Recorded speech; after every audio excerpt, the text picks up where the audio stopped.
AI is moving fast. So fast, it's hard to keep up. In fact, in ServiceNow's latest AI Maturity Index, scores dipped 20% from last year. But that's okay, because AI isn't a sprint, it's a marathon.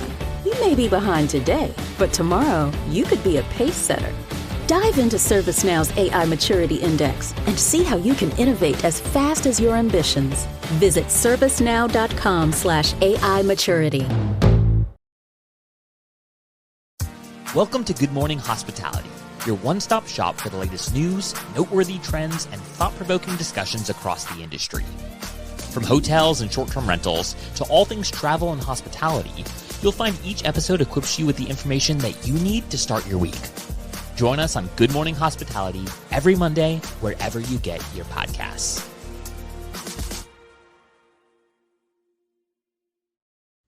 Good morning. Good morning. Happy Monday. Happy Monday. There we go. I was going to let somebody else have it today. We are passing it around. Yeah, Brandy usually always beats me. It's classic morning, and she's always on top of it. I know. I thought I'd let 2 hours ahead of you. It's cheating. Yeah, I was going to say, I was going to let her have it since she's already up and at 'em and energized before I am, being on the East Coast. But it is what it is. Happy Monday. Good to see you guys. How we doing? Good. Just plugging away over here. It is actual soup. If anyone else is in, well, Michael, you know this. Yeah. If you're in the South, but like specifically if you're in South Florida, it is like 100 degrees and like 99.9% humidity. So hottest week of the year coming up. Yeah, we have to look forward to. It's funny because I see all my friends like in other parts of the country like doing fun summer things outside, and I'm like, I want to stay inside where the AC is. Yeah, you're like, how do I? Yeah, yep. Pool, mountains for me because it's cooler. But unlike you, Brandy, you don't have an escape from the soup. So, yeah, I would find any escape you could. Inside AC would be clutch. Would be clutch. Michael, how about you? You and the boys do anything fun? Come on, give us something good. How was your trip to the hotel? I got stuff for you. Yeah. Went to the hotel last week. It was great. We're up on a mountain, which was probably 10 degrees cooler than down in the valley. It was like 65 degrees walking up the mountain in the morning. So fantastic. What a reprieve. And then Saturday, we did a much belated birthday party for Oliver. So that was fun.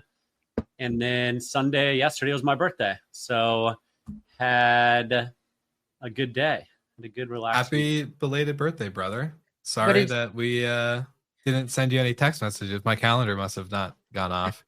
Weird. All right. What did the boys do for you? Did they make you any fun cards or food? We had cards, got coffee in bed, blueberry pancakes. Ooh.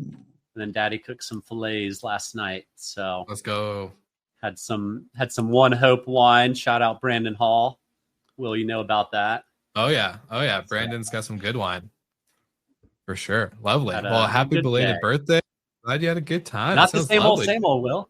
I know, finally. Gosh. Yes.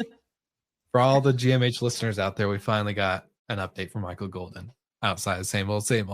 No, it's super cool. Happy birthday. And of course, Paul Manzi saying happy birthday to you. And then we got our good old friend, Steve Turkey Turk, who's saying that Brandy's got a free sauna and steam room going on in Miami. So yes, that's the glass half full version of this. Shirts don't wrinkle down there. 100%. No. Will, what about you? Good. You get in the mountains again? No, actually, I just did a chill weekend at home. I had a lot of like resetting of the house, basically, because I got a lot of camping gear and hiking gear and training gear all over the place. So I'm trying to get more organized. And yeah, so just basically did that, chilled, and getting ready to go to Copper this week to enjoy some little staycation with a friend and family. So yeah, it's going to be good. Going to be a good week. But we have some fun topics today, all about Airbnb. Yeah, and Paul Manzi says it only took a couple of years to get away from the same old with Michael Golden. But he did it. Loyal listener. Paul would know it. It's taken a couple of years because he's been listening for a couple of years. So I love it. No, very good stuff. But we have a couple exciting articles covering Airbnb today. But before we do, if you are a listener of the show and have heard us talk about going to Guestival this September, which is in Mexico City, then you will not be surprised to hear that they are a segment sponsor of this podcast, which we have our new segment on the show called Waking Up with Guesty, brought to you by our friend named Keegan at Guesty. We're really excited to have this new morning segment every Monday. And so without further ado, Keegan, take it away. Thanks, you guys, and welcome to Waking Up with Guesty. I'm Keegan Cotton, the Director of Technical Program Management here at Guesty, and I'm here with my first tidbit for you, the top 5 reasons for why I think you should go to Guestival 2025. Number 1, it's hosted in Mexico City, one of the top 10 cities in the world for food, super easy to Uber around, and if you don't speak Spanish or solo un poco, you can get around because it's a very big touristy city, so there's a lot of folks that speak both English and Spanish. Number 2, not only will we have key players from the different major OTAs that Guesty connects with, but we'll also have a number of vendors who started themselves as property managers and actually built some really impressive tools out on top of the Guesty platform to absolutely maximize their performance. Number 3, this is a big one, networking with every type of host that comes to Guestival. This isn't a stuffy conference where you get put into conference rooms and just watch from the crowd and don't talk to anyone around you. This is a networking first conference. You can meet hosts that are just getting started, that went from having a handful of properties to really managing full time.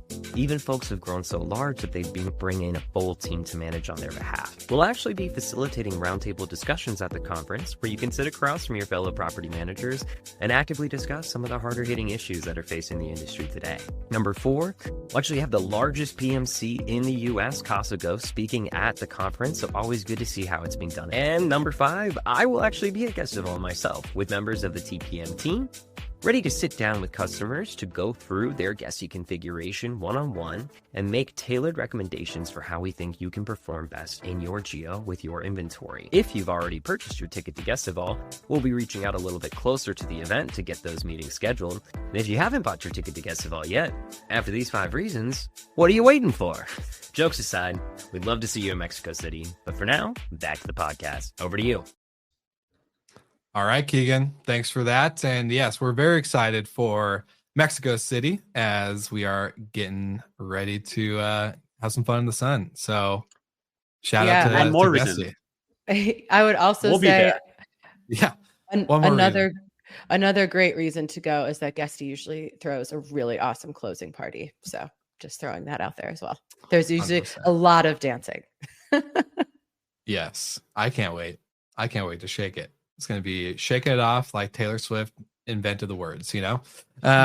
So yeah, it's going to be really good. Definitely can't wait to see everyone there.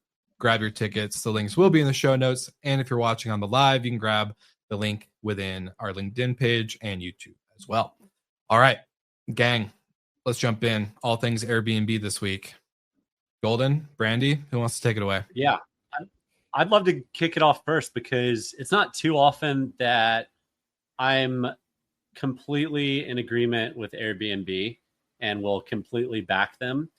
But they are getting sued by the state of California for alleged price gouging following the wildfires in January. But guess what? Airbnb doesn't make the prices, so you can go ahead and ball this one up and throw it out. That makes absolutely no sense, California. You clearly know literally nothing about the industry. So Airbnb, I got your back on that one.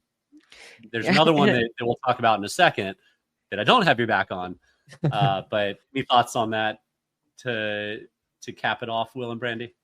Yeah, I think that the pricing, I mean, this is just one of those continuous problems that the industry has where people think that Airbnb is the product, right? But Airbnb is just the service or the marketplace connecting you to the product. And I mean, could you imagine if Airbnb had decided oh, actually you can't raise anything above $100 a night or whatever, some sort of, and then and there's an extenuating circumstance, there's obviously this huge crisis and you don't want people getting taken advantage of, but then there's, what if they just did that blanket across whatever city if they thought things were getting too out of hand. So there's reasons why they couldn't just do that.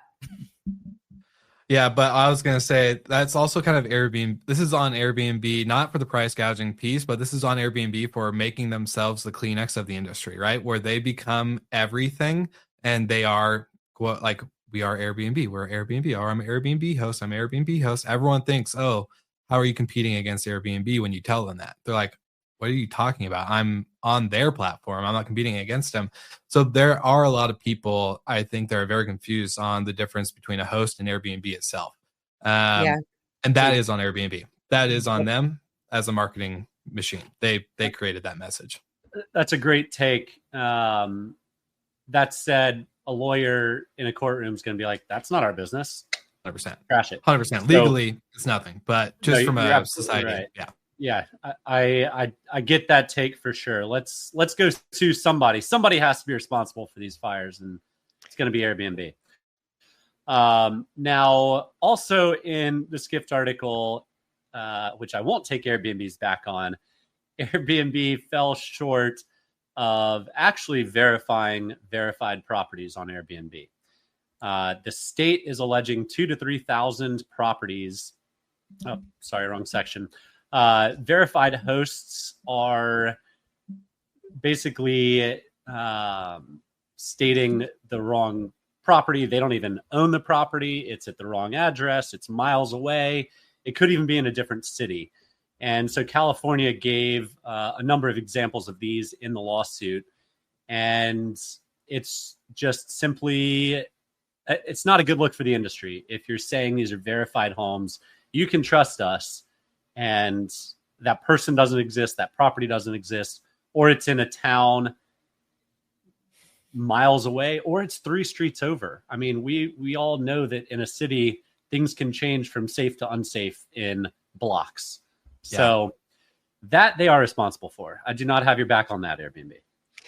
I will say that one of the big numbers in this article, though, is that Airbnb.org, which is their nonprofit arm, supplied nearly 24,000 people with free emergency housing. And as a host, you opt into to doing that. So they did help a lot of people in a time of need.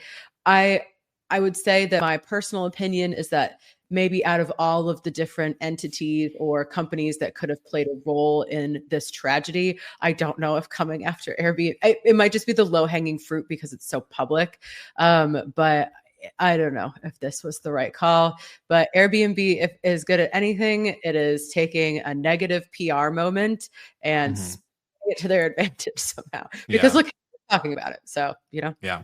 I would say, though, too, I would love to see the other side of small businesses or big ones and hotels during the time of the Palisades fires, because I would love to see more than just obvious Airbnb hosts increasing price. Because I guarantee you there's some small business owner, there's some small boutique hotel owner that did the same thing. And as much as I hate to say it, you can't just pick one enemy to be the end all be all enemy for price gouging. If you're going to call out one corporation or entity, you're going to call out all of them, because there's tons that did it. I guarantee it. I don't have to even look right now to know that there's people that price gouged. So then the flip side is how many people, I mean, Airbnb.org offered 24,000 people housing. These are individual hosts that are actually offering it. Airbnb is not offering it. They don't own any properties. They're just the conduit to connect someone who is generously giving up their property for someone else to stay in. So that's an important distinction. Airbnb did contribute cash and donations for it. So I'm not taking away from them by any stretch of the imagination. But there are good stories from the industry bringing and those articles or those stories don't get brought to the public quite like they should, especially when California is just trying to drag Airbnb's name through the mud here. It's really the hosts that are stepping up and really helping their local communities, and kudos for that. Yeah, 100%. Way to round it off there, Michael. Have And looks like we got a comment in. Good morning. I had a horrible experience with Airbnb. This was right at the beginning of when COVID pandemic, and of course, yep, shocker.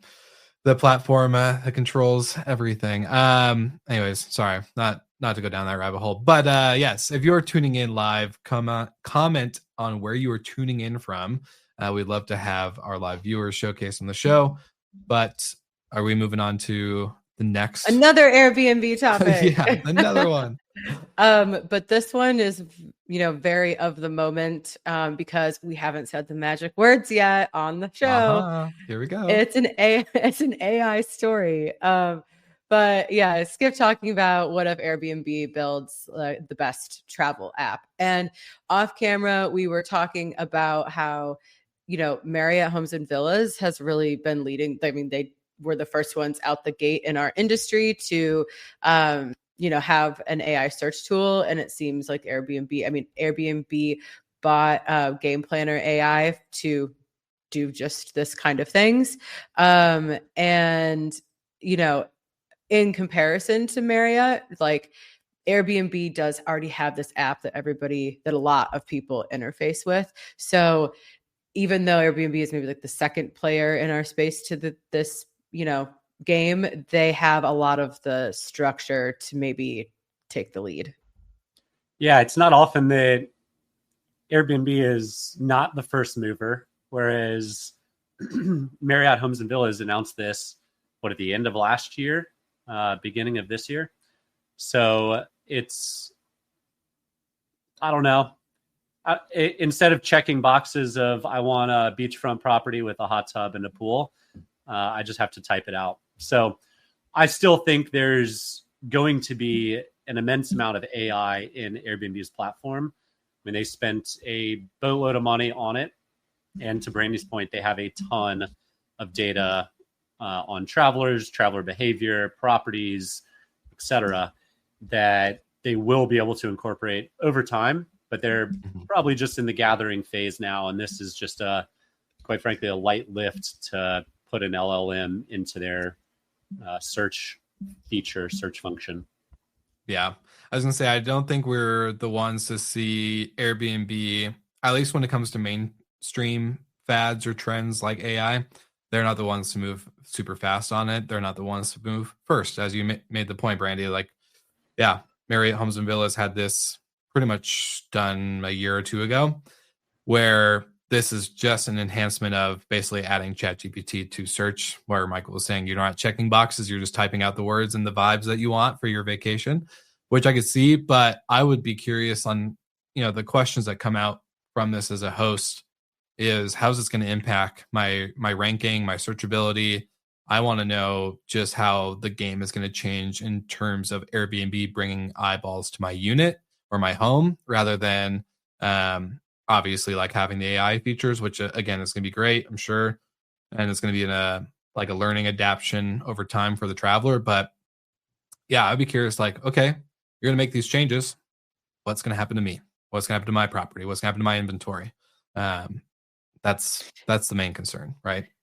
Yeah, well, I think it's very similar to all of the new shifts from like, is my page optimized for Google search? And now is my website optimized for these large language models? And how do you have to alter your content or your photos or whatever to capture that attention? And it's the same thing on a smaller scale here, especially when Airbnb has consistently made your listing titles have to be more generic. Then it's like, okay, what keywords, and not even keywords, like descriptors. Like if you're supposed to be putting in, like, if you're like, hey, I want like chill desert vibes like what should you be putting in your listing description to let the model know that your place has chill desert vibes, Yeah. And so yeah. I was going to ask y'all a question, just thinking about how I would go about a search. I like the filters tab because maybe I'm not thinking of things that I do want, right? Like, yeah, a hot tub would be great if I'm going up into the mountains. Maybe that's something I think of first, but does it have a crib? Does it have this, that, the other? I'm not going to sit there and type in the LLM, I want a 4-bedroom, 2-story, master on the main house with this, and this. I'm not going to think of all that. I'm just going to search it and then like kind of filter from there. Am I off base in saying I'd rather just check a couple boxes on filters than like think of all the things that I think I want?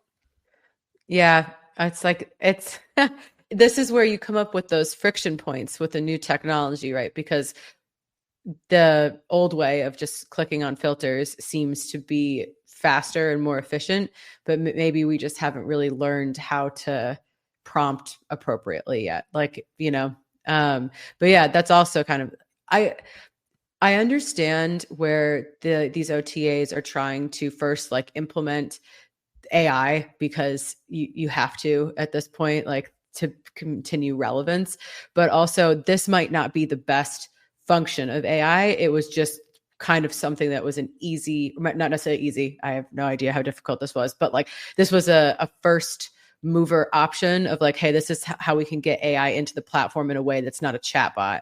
And that I've said this before, but I really maintain that the power of AI on these systems is not going to be customer facing. It will be all of the back end, like how the actual technology of building out these websites of, unfortunately for some hosts, like it'll probably come in the form of like license and permitting, verification. Hopefully it will come to this location verification so you don't have the California issue. But I don't think it's going to, the real impact will be in this kind of search, at least at this point. Well, right now we live in a time where data is more valuable than oil. Like the more data you gather, and if someone's typing in exactly what they're thinking, now they know how to better their site to capture those users in the future. And for that person, now they've got you pixeled and they know you've searched the platform 6 times. 5 out of those 6 times you were a solo traveler looking for a property that's under $200 in random parts of the world. Great, let's surface new markets for that person. Or this is a family traveler who's always with 4 people. Their children are ages this and this, and a year later, now they know their children's are ages this and this. And so I would argue it's probably more about data than anything at this point, because the user experience, I would argue, is worse if I'm typing in an LLM on a search than just searching by filters at this point. So that can be your small little bit of protest is I'm not going to give you my data. I'm going to use the filters. Stick with the filters. You still are capturing my data, but you're not inside of my mind on what am I thinking when I'm searching for something. Exactly. And just as a side rant, prompting an AI search is not true thinking. It's just learning how to prompt better. So you're not thinking, it's not seeing inside of your mind because you're not thinking for yourself. You're just giving it words. So think for yourself, people. That's my one thing. Start questioning the system. Anyways, not to go on a tangent there, but I also really like this note from Paul, who says, quick tip for listeners, ChatGPT is using Google's index for results. So keep optimizing for Google and SEO best practices. Thanks, Paul. That's been a big question. Yeah. At the end of the day, they're still using traditional search to index. So until they can't or don't want to do that anymore, that's when things will change, I'm sure. So thank you, Paul. All right. Yeah, there's a lot to go into Airbnb and search, but I'm curious if you guys think that AI, because like this other article that came out with kind of in tangent with the price gouging piece, is the indie hotels market is using new, revenue management software with AI in it, giving them a competitive edge against the big brands like Hilton, Marriott, etc. But there's an article that says of only about 94% of indie hotels wasn't using dynamic pricing or AI smart pricing tools. So I would love to see one. I think that probably is an inaccurate number. I don't think that many hotels on the indie side are not using AI or smart pricing tools, but I want to see if you guys think that the indie market is more open to this tech change rather than a more mainstream market like big brands or even big property managers. Yeah, I would say, tying it back to the Airbnb price gouging thing, my guess is a lot of those prices went up because pricing tools were automated, and okay, now there's a supply dip and a demand increase. Let's raise rates. So I'm curious how many not using Airbnb's pricing tool, because Airbnb did say they shut that off. But how many people were using Beyond or Price Labs or Wheelhouse, and prices just went up because that's what the machine told them. But that's okay. That's what the machine is supposed to do. But you can go in and change them yourself. Tying it into indie hotels, I think, yes, a lot of older boutique hotels, indie hotels, still run things more manually than city center big box properties. They have less resources, less staff, less experience in some cases, but they also might have a bias that they know their property better, they know their market better than a machine. And in some cases they might be right, because a lot of indie hotels are one of one. Comp sets are very hard. Like, how do you pull together a comp set for a property that is priced, that should be priced twice as high, and there's nothing even remotely similar in a 20-mile radius? Brutal, right? It's hard. You can look at reports from similar properties in other markets and kind of correlate that with market occupancies in your region or your area. But at the end of the day, it's kind of, finger to the wind. Let's see what works. And there's natural things in pricing tools or algorithms that will make sense. As you get closer to check-in date, raise lower. As occupancies go up, down, raise lower. But at the end of the day, unless you have a great comp set, it is going to be tough to use a great tool. Yeah, I was just surprised because I thought that they would use these systems not necessarily for the comp sets, but to set up more detailed and intricate pricing strategy so that it wouldn't have to be so manual. Like, even if you don't have the comp set, you can still set your own parameters and have, if you have a limited staff, you can do the work of more people with automation. So I found that to be really surprising. And I did just love that the main photo for this article is Saratoga Arms Hotel. I've been seeing Saratoga a lot in the hospitality news recently. And I just love that, like, hometown shout out. It's always good to see. Saratoga love, baby. Mm-hmm. Well, very interesting range of topics this morning. A lot of Airbnb, as always. They seem to not be able to keep themselves out of the news, but they do give us content. I'll give them 100%. I love it. But interesting stuff. A lot of stuff to keep an eye out. And of course, like always, shout out to our live viewers. We thank you, Paul Manzi, Alex Gillen, and of course, Steve Turk. Thanks for tuning in, everybody. And yeah, anything upcoming for you guys this week that we should be looking out for, tuning in? You guys, anything you're excited about? Anything? Come on. I'm going up north, so I'll finally get a reprieve. Although apparently it's also really hot up there too. So yeah, there's some exciting things happening. More to come this week. Yeah, more to come. Something's coming. Oh my gosh. What could it be? I love it. Well, thank you both. You too. It's always great to see you on Monday mornings. And just a shout out to Keegan and the Guesty team. I love our Waking Up with Guesty segment now. So thanks for being a part of the show. And like always, like and subscribe to everything Good Morning Hospitality. We'll see you guys on the next one.